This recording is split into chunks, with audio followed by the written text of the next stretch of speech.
देऊळगाव राजाजवळ पोलिसाचा खून. ड्रायव्हिंग सीटवर होता पोलिसाचा मृतदेह. मागून आवळला गळा.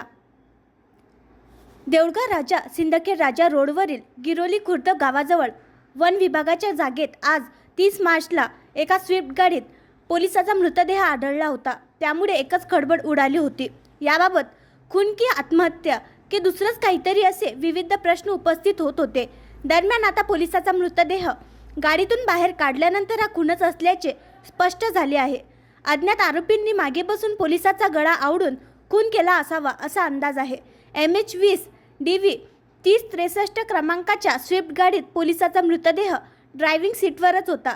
ज्ञानेश्वर पांडुरंग मस्के वय 38 राहणार गिलोरी खुर्द तालुका देऊळगाव राजा असे खून झालेल्या पोलीस कर्मचाऱ्याचे नाव असून ते जालना पोलीस दलात कार्यरत होते.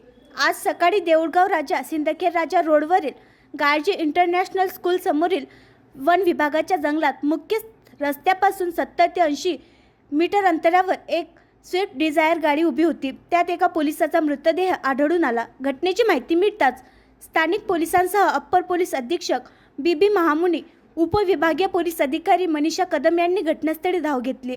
श्वान पथक, फॉरेन्सिक टीमलाही पाचारण करण्यात आले होते. मात्र पुरेशा पुराव्याअभावी राणी श्वान घटनास्थळापासून मुख्य रस्त्यापर्यंत गेली आणि तिथून पुन्हा घटनास्थळापर्यंत परत आली. दरम्यान मृतक पोलीस कर्मचारी ज्ञानेश्वर मस्के याचा गळा आवळून खून केल्याचे जवळपास स्पष्ट झाले आहे.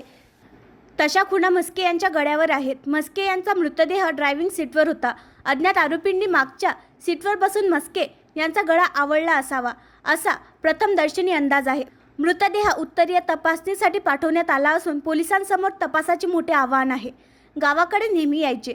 स्थानिकांनी दिलेल्या माहितीनुसार मृतक ज्ञानेश्वर मस्के अतिशय शांत स्वभावाचे होते. जालना येथील अंबड चौफुलीजवळ ते पत्नी व 2 मुलांसह राहत होते. गावाकडे गिरोली खुर्द येथील घरी आई आणि त्यांची बहीण राहते. त्यांच्या वडिलांचे काही वर्षापूर्वी निधन झालेले आहे.